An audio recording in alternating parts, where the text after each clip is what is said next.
Welcome to the TRG podcast, everyone. This is the podcast where we discuss all matters of relationships that people are suffering from.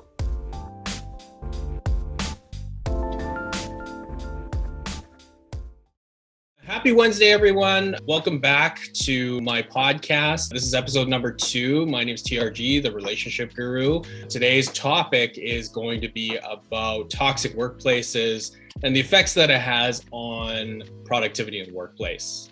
Without further ado, I want to welcome back Patrick. Some of you might know him from last episode. He was kind enough to hop on the podcast and share his thoughts about everything.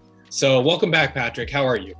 Thanks, Jeffrey. I'm super pumped up. For those that were not in last week's episode, we talked a lot about, the nitty-gritties of finding a new job. And I think that this week's topic is also going to tie down with that. So I'm looking forward to it, man. Thank you. Awesome. So let's dive into this topic, toxic workplaces. It's a funny topic because I know for a fact that I've experienced this before, and I know that you've probably experienced it as well. Is that correct? Yeah, that's for sure, man. Multiple times, and I'm not happy to say it, but I have. Yes. Certainly, it's something that honestly plagues probably everyone in the world if you've gone to multiple jobs before. I think most people that I've spoken to know it all too well, and it's unfortunate that it plagues a lot of different industries. And sorry for interrupting. No, that's okay. I think that there's nobody that I know that can deny it. For real, every single person that I've met in my life, or at least this is probably a reduced view of things, of the big picture, but every single person that I've met always has this one person at their jobs that is an asshole. So it's unfortunate, and I'm probably generalizing a lot of things in here, but at least from my experience, I have never seen a workplace where there is no toxicity. It's absolutely astounding too, because you think about it, if my entire circle has experienced this, and your entire circle has experienced this, and you don't know one person that has not experienced this. I mean, yes, we're only 2 people and we're generalizing here, but it just kind of goes to show you how widespread and prevalent this kind of stuff is. And it's almost an accepted norm, really, in the workplace, right? Like, you're just going to get some organizations where maybe a faction or a division of that corporation is toxic. Maybe the entire corporation is toxic, or maybe some select individuals are toxic, but it's almost like you can't escape it. Yeah, for sure. And it's funny how on some companies it's just a couple of individuals, but it is actually viral.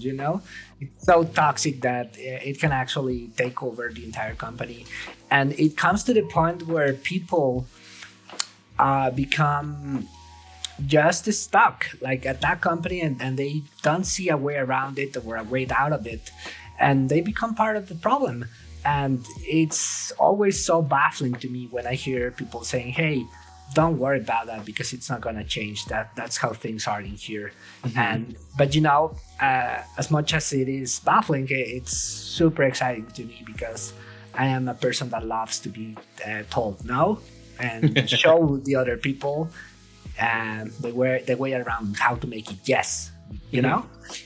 So I guess that's a good segue to talking about the different work environments that we have seen in the past, how they pretty much become toxic, right? Yeah, I mean, just looking back from some experiences, I used to work in the hotel industry, and this is probably about a little bit over a decade ago. And I won't name which hotel this was, but I remember distinctly, I was happy that I got the job because at the time, it was a pretty good job. I was in my 20s, I was like, proud that I got the job there, and it's a good hotel brand name. And it's funny because whenever you go into a workplace, you're kind of wide-eyed, deer in the headlights kind of thing, like want to see the world in a very positive light. You start working there, and over the course of a couple months, you just see things transpire that chip away at you, and it chips away at you, and it chips away at you little by little. It's almost like it's a statue, right? Like it's a boulder at first, and someone's just chipping away until they form this kind of toxic person or toxic ball of something. Oh Yeah, and my it God. was terrible. Like I started, and it wasn't just the employees, it was also the management. And it was kind of a culmination of really things, right? Like you would just see toxicity from all over the place. And it was absolutely lunacy.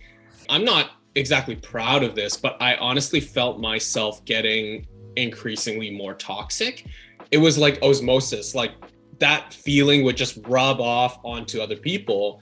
You remember last episode, Patrick, we were talking about you at the grocery store and giving off this aura. It's more or less the same thing, but Right. the aura is not exactly, perhaps not exactly from one person or one department, although it could be. It's actually from potentially the whole organization.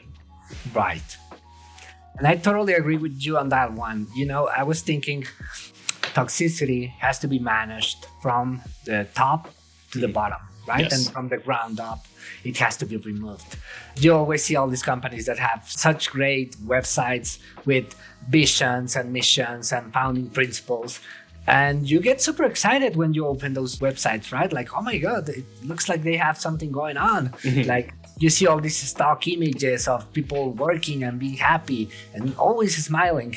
But now that I have been interviewing for a lot of jobs, and thankfully I have been getting more details of the positions that I've been interviewing for by meeting the COOs, the CPOs, you name it, right, of the different companies, you start to see patterns, right? And you start to see, oh my God, I know you're toxic. I know you are that person that probably will explode when something goes wrong. And, you know, it's always super amazing to see their reactions when I ask them, how is the team's accountability and acknowledgement of their mistakes going on at the moment? They don't know what to reply. And I actually got it. That's many times I've gotten that one. And that's a really good question. And when you get the CPO or the COO of a company to tell you, oh, that's a really good question. Yeah. They take their time to reply. Yeah. And they reply slowly. You start seeing, oh, okay, now we're talking about the stuff that actually is painful in your operation, right? So yeah, I just wanted to mention that. I know a lot of people might think that, oh, well, if you have your processes going on and if you have the strong leadership, everything's fine. Not really. It's a bi-directional thing that needs to be flowing continuously. And well, if it's not smooth in terms of processes and culture, if this union is not there, I don't think there's ever going to be like a good work environment, whether remotely or in person, you know? 100% agree. And I think you touched on a couple of very interesting things there. You were talking about obviously interviewing with CEOs, CMOs, CPOs. These are obviously executive level, C-level suite of people. They are the first and foremost frontline leadership, really, like when it comes to representing the company. And even then, they had to kind of really rethink their answer before they gave you one, which probably means that they're kind of like strategizing on how to give the proper, most PC answer to you without giving too much away, which obviously tells you something, right? And I think that you touched on something important there, where you were talking about CEO kind of responsibilities, and it really comes from the top. It really does. In my opinion, when an organization is toxic, it's toxic from the top down. And it could be from the bottom 100%. Up, but mostly it's from the top down. It's someone at the highest level of the organization passing that behavior or accepting that behavior from a subordinate that's under them, which then accepts that behavior from someone under them, and then so on and so forth down the chain, right? That becomes the standard, really, right? That CEO in particular just, okay, cool. Like, this is the status quo. It's not going to change. I'm not going to change. You're not going to change. We're just going to leave the organization like this. And that's really the most terrible. Yeah. And, I think something at that level of terribleness, if you could say it like that, is the genesis of all of it. From my perspective, this toxicity starts happening or starts growing when you are not clear with your expectations. Let's say that you are just wrapping up a meeting and everything went well, but you do not recap. Like, hey guys, okay, we talked about this. These are the takeaways. This is what we're going to be working on from now on. So here you go. Go ahead and do it as you were assigned. But this does not happen at all levels, and most often when you see executive level people, they are so used to getting things done for them that they forget to do what they have to do, which is delegate these assignments, right? So once let's say 1 week or 2 weeks pass and deliverables are due, that's the problem, because he didn't assign or she didn't assign the deliverables. You don't have that yet done. Yeah. So it comes to the point where, okay, I didn't do it because I didn't know I had to do it, right? And it comes down to accountability again. This high management person is going to be getting angry or anything, or that they are going to be exploding at that moment. But I think that something breaks at that point, both for the employee and for the manager. And if you keep repeating that, just like you said, you start like cracking at that, like, and you start shaping this toxic form of work where, okay, he never tells me when he wants things, I'm just not going to do it, right? As long as they don't tell me, I don't have to do it, right? And that's a toxic behavior already. And in and of itself, you just became part of the problem by doing that. For sure. And I think becoming part of the problem is always a thing that's very interesting, that sometimes we just don't even realize, and it just happens to us over a course of a couple months into the job. I really found myself becoming a person that I wasn't 100% proud of. And I worked there for 3 years or something like that. And honestly, by the end of it, I was toxic, even though I tried to remain as, I guess, do my job. I wouldn't say professional, because I don't think that's 100% professional. And there's faults of the organization as well towards that. But, right. I am in control kind of my own actions as well. And I'm really glad I got out of there, to be completely frank with you, because who knows? If I didn't get out of there, I might still be working there today, right? And that would have been like 12 years working there. Can you imagine how I would have felt, if I kept working there at this point in my life? Oh my God. I do believe accountability and responsibility really starts from the top. And if the onus is not on that, then it's going to trickle down through the rest of the organization, right? Like your CEO really has to say, hey, the buck stops with me. I am here to help you and protect you. I was listening to another podcast, and they were talking about implementation, and they were saying, it was something like a good boss is one that always takes the blame, but also always gives the praise. So, hey, I'm going to take all of the burden and shield all of the difficult things from you guys. But when it comes to giving praise for hitting certain KPIs and numbers and sales, I'm always going to shout you guys out and give you guys the praise. And I thought that was very, very profound and interesting, to be frank with you. That's a really good one. I was actually thinking about something earlier today. And I remember this time when, I was at a company and I found out that pretty much everybody was toxic except me. Or maybe not except me, but I was the only one that was fully aware of that happening, right? And I was like, wait, hold on a second. What's going on in here, right? I started talking to people, getting a little bit more personal with them. And I was like, hey, why are things like this in here? I thought that everything was great. Everything was working fantastically, but what's going on, right? And it really comes down to the point where you find out that, it's because the boss, he doesn't care about it. I mean, it has to be done like this. He doesn't care that whatever deliverable can be done better, or can be done cheaper or more efficiently. He just wants it done like this, right? and he doesn't listen to us, which is something very important, not paying attention to your workforce. And he obviously never asks for our opinion. He just asks for our commitment to whatever he says he wants us to do, right? And I was like, oh my God, that's awful. Because on my side of the spectrum, I was really new to the company. This was a couple of years ago, by the way.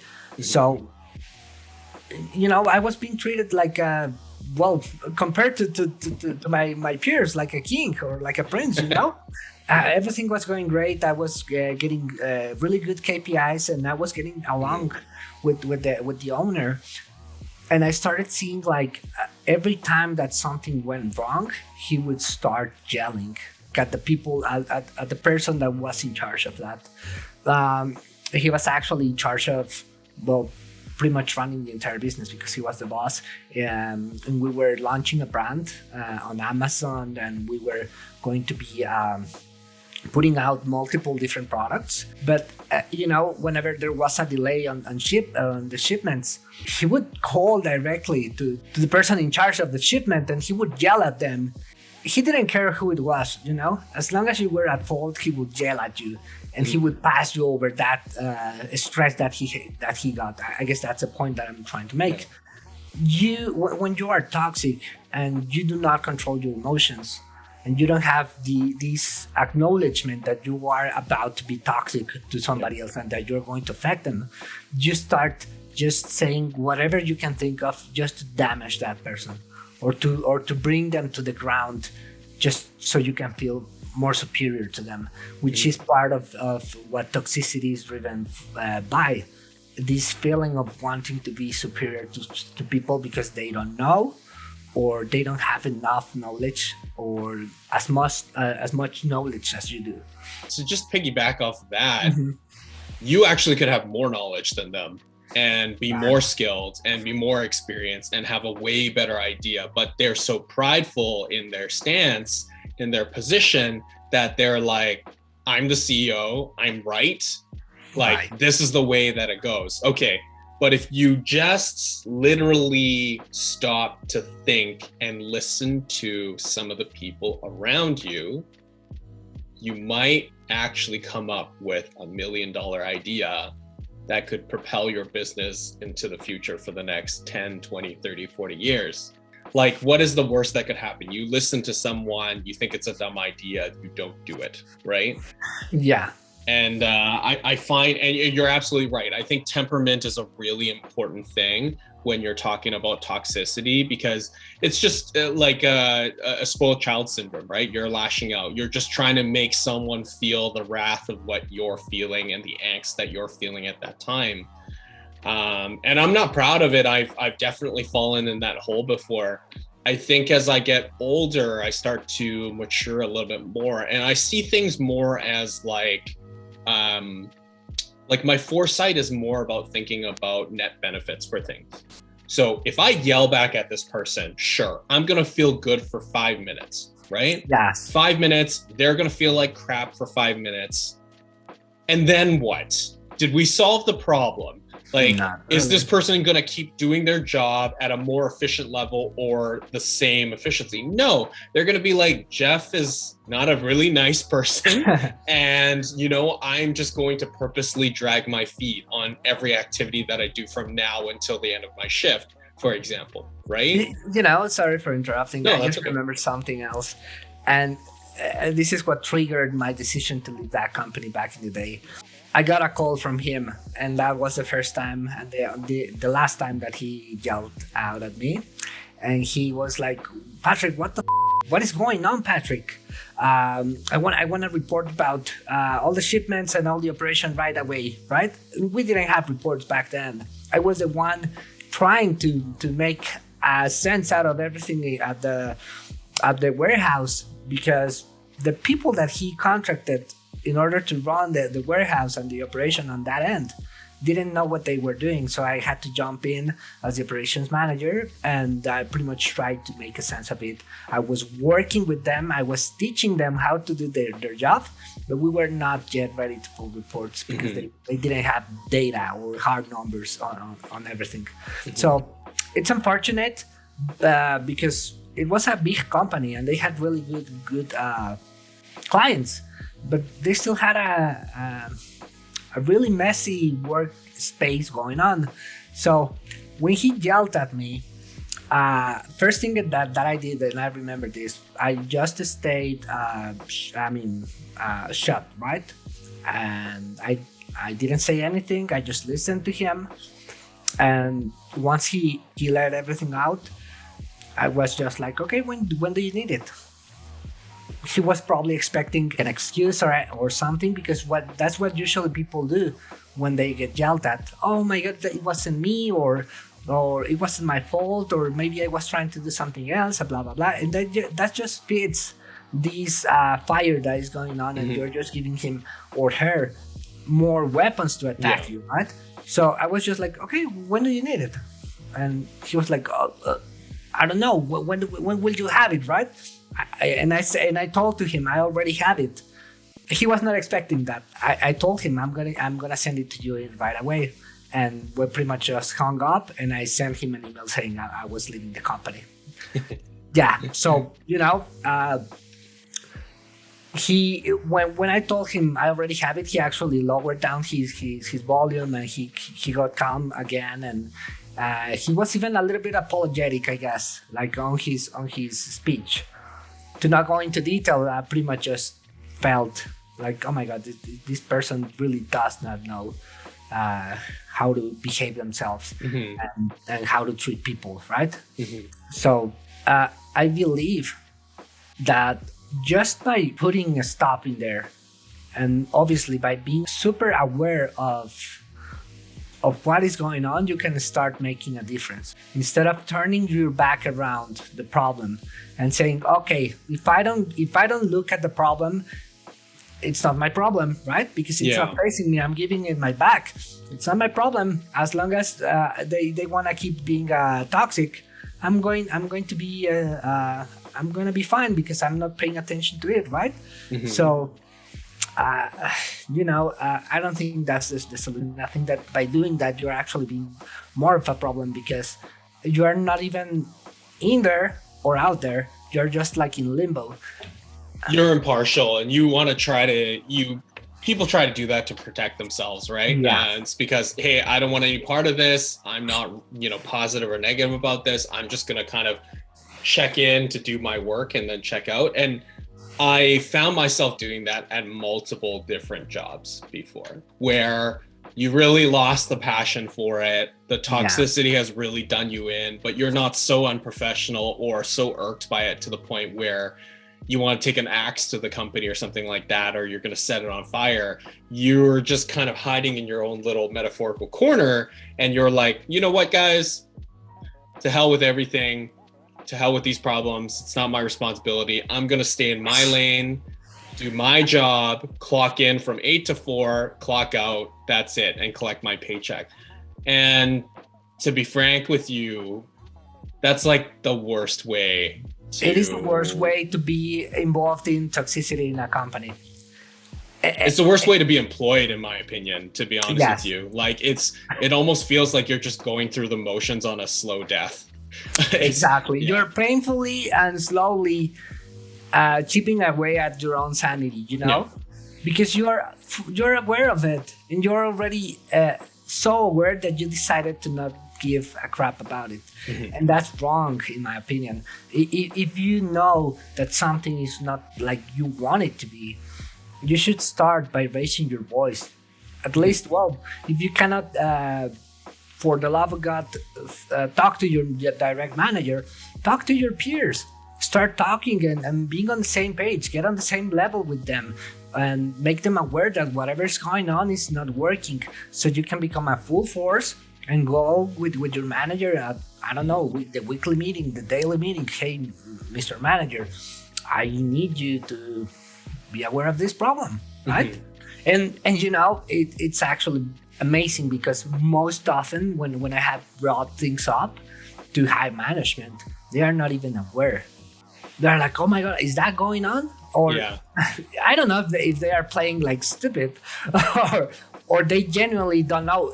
But I feel like it's genuine on this side of the spectrum. Mm-hmm. Sometimes it's obviously, blissful ignorance, right? Like they just want to look the other Right. way kind of thing. And sometimes it's legitimate, which is honestly even more alarming, because it's like you don't even really know what's going on in your own company. Like you don't know how bad it actually is for whatever reason. Maybe you're just incredibly naive or super busy up here in the clouds dealing with, all this other stuff, rather Right. than, all the grunt work that's going on over here. But nonetheless, it's a very big problem, right? Exactly. I feel like top level management, senior management should always understand the pulse of their company, because I guess this segues into kind of the next topic of the conversation. It's really productivity as a result of toxicity, right? Right. Or lack of toxicity. I personally have witnessed organizations basically make a complete 180. So from being super toxic to getting rid of maybe, I don't know, 2 or 3 key people in the organization that were causing a lot of this toxicity and spreading a lot of this toxicity. Right. To overnight, like literally bringing in new management and everything like that. Everyone is working 200% harder. Like the company's way more productive. Sales numbers are through the roof. Employee engagement scores are way better than what they used to be. I don't know if you've shared in that experience, but I've definitely seen that. Yeah, for sure. And I've actually seen this firsthand as well. Mm-hmm. I've seen it from everything perfect to all toxic, mm-hmm. and the other way around, from everyone being toxic while transforming into something that is amazing, so positive and full of good energy, Mm-hmm. And I remember this actually brings me back good memories. One of my mentors actually used to say this: let's be data driven, not money driven. Mm-hmm. Right? And he was the director of the operation. He was the C-level executive in there. There was nobody in a higher position at the Mexico office, mm-hmm. than him, right? So that's something that has stuck to me every single time. There really are leaders that care about the people that they are hiring, right? That they're managing. But sometimes they have to put their foot forward for things that benefit the company, and that's money, right? Yeah. But they forget that the real and essential thing that is going to bring them more money is having a happy work force, right? Mm-hmm.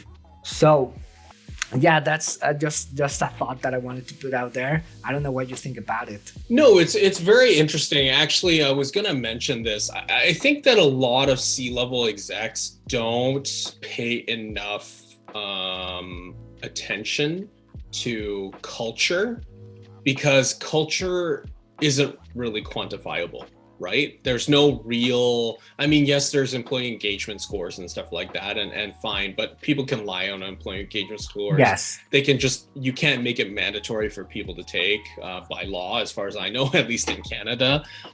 People could just not take them, right? Because they're just like, F this, whatever. Like, the company doesn't care about me. Why am I going to help them get better, kind of thing, right? So those results could be very, very skewed. And I think that as a result, like C-level execs don't pay enough attention to how important that is as a factor. Right. In their revenue growth, not just revenue growth, but other things, right? Just overall growth of the company. But you and I both know, and I think anyone that's worked in a workplace knows, it matters. It makes a profound difference. I would be willing to bet it actually is one of the most important factors of a successful organization or a unsuccessful organization. Right. And to tie that down, for people who don't know, well, C-level executives usually only see numbers, mm-hmm. or KPIs or OKRs, and they are driven by data, by hard data. And they actually kind of lose the touch with the main workforce. Usually are guided by whatever the person right down below tells them, like, okay, if I am the CEO of the company, I'm going to be guided by whatever my CPO, my COO, and my CFO tell me, right? Why? Because, well, that's the reason why they are running these entire branches of or wings of the company, right? And long story short, just think about it. What if the person below doesn't really have the full picture either? And then go one level below to the managers, and then one level below to the team leaders, right? And so on and so forth. And I'm not saying below because they are less people. No, it's just like an organizational chart. And you start saying how deep it goes and how much it affects not being able to see what the people that are actually getting the work done feel at the moment, right? So I'm touching into something that might be a little bit subjective, which is feel, but most of the times people do not actually speak because they are afraid of being reprimanded, right? Yeah, absolutely. So I guess that is what drives this feeling of not wanting to speak up, because they are like, oh my God, if I talk, I'm going to be in jeopardy. My job is going to be at stake in there. And no, I don't want any problems. I don't want to be part of it. That's also the reason why people usually just turn their backs on the problems and they just do whatever they are told. But, I found out that when you start showing people just one time that it is possible to make changes, even if they are little, it really is contagious, and it's even more contagious than being toxic. I can tell you thousands of stories, seriously, because it's an everyday battle, man. And then it doesn't even become a battle. It's just a daily effort. And then it becomes a daily activity and something so great that you're happy to do. Like, you go to work, you come with this positive idea that you want to imbue into your peers, into your workforce, and when you see something change and they see it and you show it to them and you're like, okay, I told you it can be different, you pretty much turn the entire thing around, and that's when amazing things start to happen.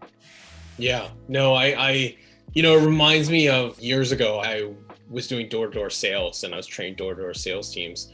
And I joined this one organization, and this one office was ran by a newly appointed manager, and she was quite young at the time. And not saying that young people can't be managers.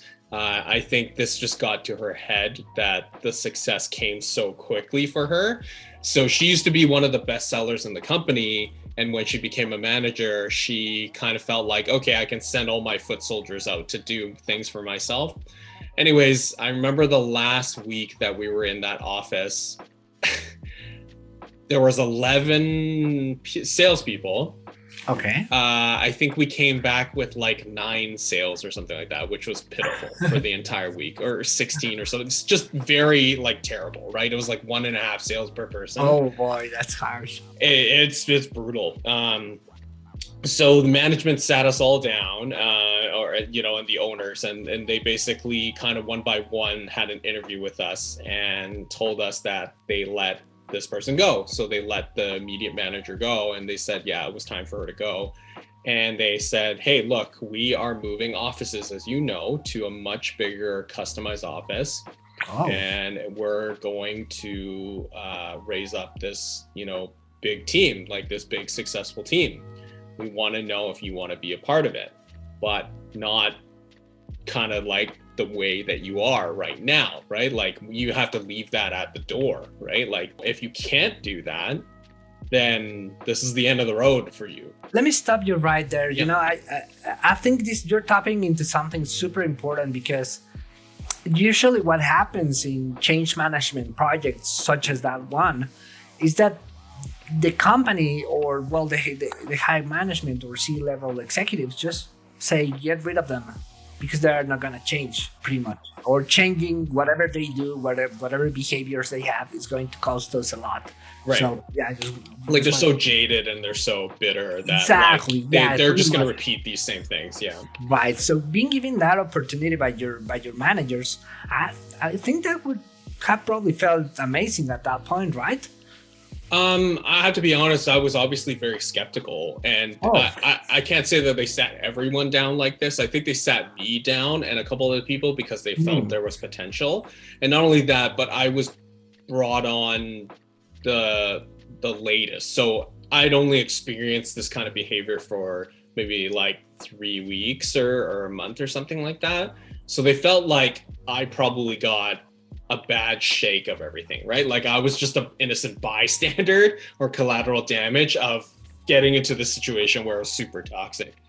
And what's amazing about that, Patrick, is we basically let most of the team go. So out of 11 people, there was only 2 people left. It was me and this other girl and these 2 managers. And so we went to we moved to the next office and we said, okay, let's turn the page, like Monday, let's turn the page. And I remember from Monday to Friday, the 4 of us went out and we got 46 sales. Oh my God! Yeah. Just on Monday. No, I mean for the entire week. Throughout the week. Okay, yeah. But it just goes to show you. Obviously, we like tripled the output of like a team of 11 people that just didn't want to be there. Yeah, that's amazing, and it's so amazing when you tap into this. Not before found potential, and you just put it together. Again, as I was saying, it becomes contagious because now you have it all in your hand, or it becomes tangible enough that you can say, okay, now that you've seen it, now that you know that this can change, why don't you try to pass it over to other people, right? And I guess from your perspective, well, it actually became so contagious that you were pretty much just giving off this energy to the people that you were boarding, right, on the streets, because it was door to door pretty much, right? Mm-hmm. So just imagine that. Probably the product was good. That plays a part too, but trust me, every single time, it's, in my opinion, it's all about energy and this toxicity that you are giving off. And if you don't have any bad, any toxicity at all, and you are not worried about going back to the office and getting yelled at, then you're probably going to be doing a 100% job better than what you were doing before. For sure. And like in that particular circumstance, I want to point out the product was the same. So we sold the same product when it was 11 toxic people, and then we moved the product over to the new office where we freshly opened, and from Monday to Friday we sold the exact same product, but we were just able to produce triple the amount of sales because everyone had a way better attitude about themselves. They had a way better work ethic. They were a lot more gung-ho about the experience. They were trying to kind of, hey, look, let's turn the page. Let's wipe the slate clean and move forward. And it's not like I was, super well versed in this because it was only my 3rd week. But like I was really trying, right? Like I was going out there and I was like, okay, you know what? I'm gonna get 3 deals today, right? Like I'm just my God. And I did it, right? And you speak it into existence, and it's infectious because every single person we hired after that, it just kind of spawned like that energy, of course, spawned with them. I think, a couple takeaways really from this podcast is toxic behavior affects everyone in different ways, shapes, or forms. Try your best to not get sucked into that, even though it's super difficult. I think that you really need to identify if change can happen in your organization and try to be that positive person that makes that change or pioneers that change, or at least notify someone that change needs to happen. Because change comes from very small, like incremental things. It's almost like an avalanche, right? An avalanche starts off as a snowflake, right? A snowflake rolls into a little ball of snow, and then it starts propelling from gravity down the hill until it amasses into, an avalanche and just basically tumbles everything down. So, that's kind of the same way that I see toxic and positive cultures. Yeah, and I think that's really important for people to internalize that you're not alone. sometimes, yes, the solution is leaving, like legitimately, that organization. Like Patrick, like your boss was super toxic there that you were talking about, and he yelled at you even on the last conversation you had with him. He yelled at you, and basically you resigned like 5 minutes after that, right? So sometimes, yes, the best solution is to pull the plug. But I think that you really need to sit down and assess it, whether or not there's a possibility for that to change or not. That's for sure. And by the way, I think just to bring closure to this as well, I think it's important to always speak up. If you don't feel comfortable with the HR department at your company, speak up to your family, even speak up to your friends and family and ask them, what would you do, right?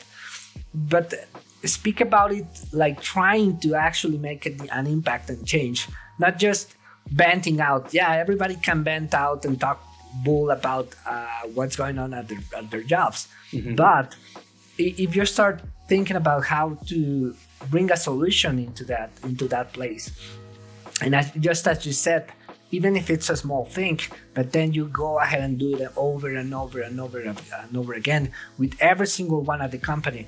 I'm talking about saying, hey, good morning every single day. Yeah. Even if nobody else says good morning, just go ahead and do it, man. It has a magical effect in here, and people notice and they want to be part of it, but sometimes it takes time. It takes time to chip away at that toxicity, right? Because it becomes like a barrier that you put in front of you and behind you, because you don't want to leave this space where you feel like so scared to come out from, because you don't know what's going to happen. But trust me, when you start doing things like that, just like those little good mornings, I just remembered a person back at a company that I worked for where that happened. The change is amazing, and it gives you energy, positive inner energy that you just go ahead and spread out. So speak up, and obviously always try to do something little by little. Big changes come, but they need more time and more force. So you're probably gonna need a lot of allies by then. And remember, it has a snowball effect. Even if you're being toxic, yes, it has a snowball effect, but also being positive. And I think being positive has a bigger driving force than being toxic, because it looks way better and it shines more, right? It does, and I think it makes everyone a winner. And you pose a really good thought there. Toxicity spreads like wildfire, but so does positivity. Like it's infectious, right? Like toxicity is infectious, but positivity is infectious.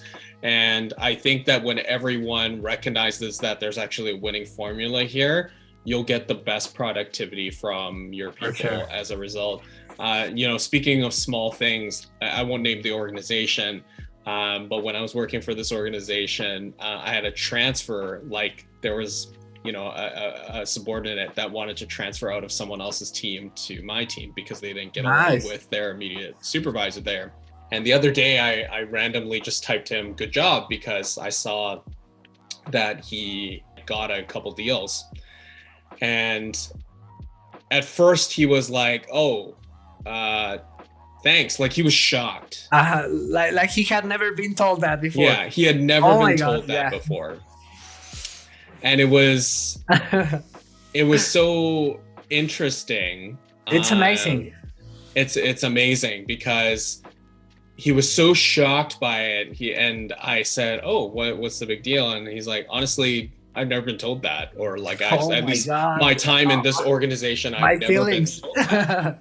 And I was like, okay, well, that just took me 2 seconds to type to you. And like, you obviously had it had a very positive effect on you. So, I guess good for both of us. It's all the small things that add up a lot. And I think that's small things become big things. Yeah. For sure. And you don't even know what's happening behind the curtain, right? Like you don't know if your peers or your subordinates, sometimes that's what people like to call them. I call them peers or my teammates, because I believe everybody's at the same level. That's also important. you don't know what's going on on their personal lives, you know? And just as much as you don't know, they don't know what's going on in your life. So you always have to be aware of that, at least. Like, okay, I don't know what the hell is going on in our personal lives. Maybe I know a little bit about some, maybe a little bit about some I don't. But the only thing I know is that we have a team going on in here, right? Yeah. And we need to get to a goal. So how are we going to do it together? And that's it. And that's when you stop to listen, right? Then again, you have to listen and be aware that good things happen when you are putting that opportunity out there for them, or for the workforce to do it for you, right? But with a positive mindset, with good energy, and obviously always taking into account whatever they have to say about it, right?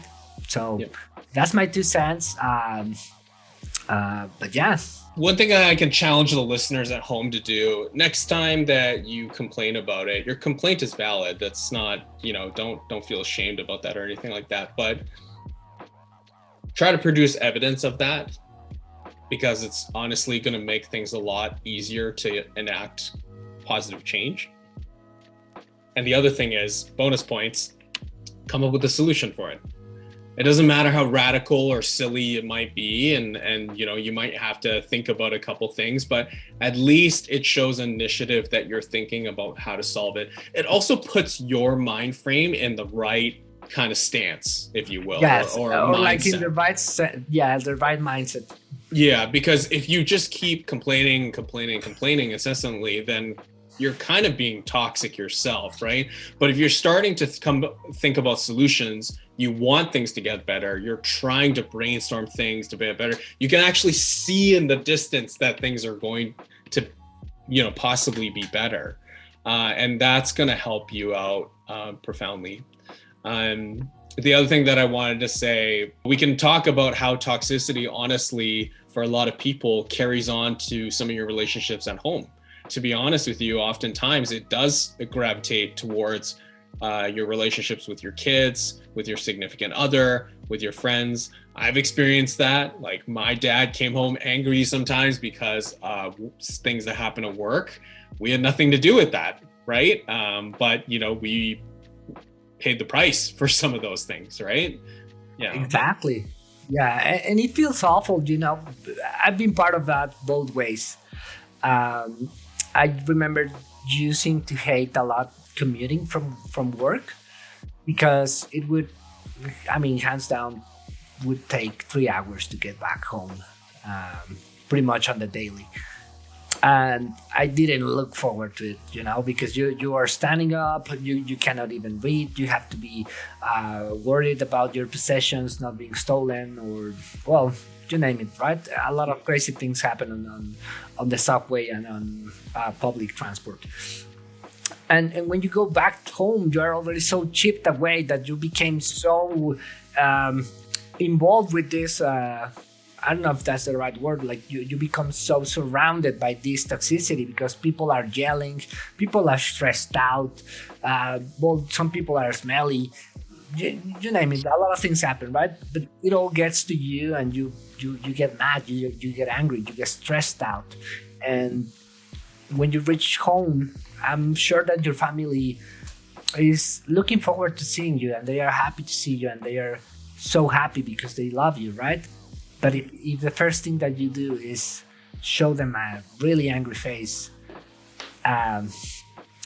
you really are already being part of the problem. You are, and that's probably at the point where that's affecting you more than you think it's actually affecting you. When it starts to ingrain into not just your work life, but your home life and all your personal, stuff, that's probably when you know that there's a serious problem. You need a change of environment, or you need to do something pretty drastic, because that road is not, a road that you want to go it's down. Not good. Yeah, it's never going to end up pretty. Ends up in divorce, ends up in, a lot of other, bad things. So I don't wish that upon anyone. I hope listeners can really catch themselves before that happens, and get into an environment that hopefully that they can be proud of. I don't want to sugarcoat it for listeners at home.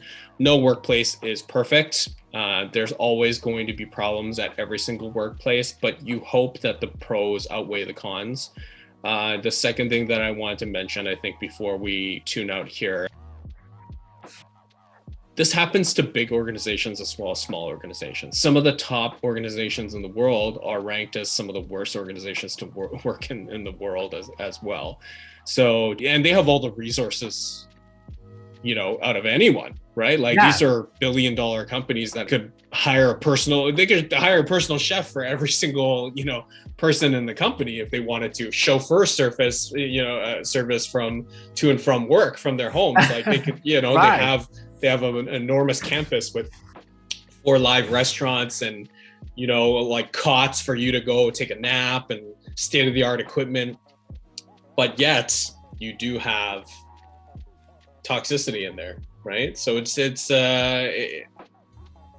sometimes it's inescapable for even like the most powerful companies in the world.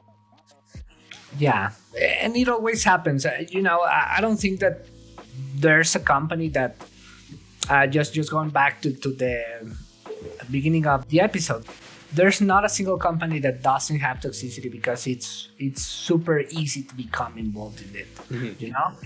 But at the same time, I feel that it's so easy for every single one of us to always be aware, okay, and just think, is what I'm about to say, is that something toxic or not?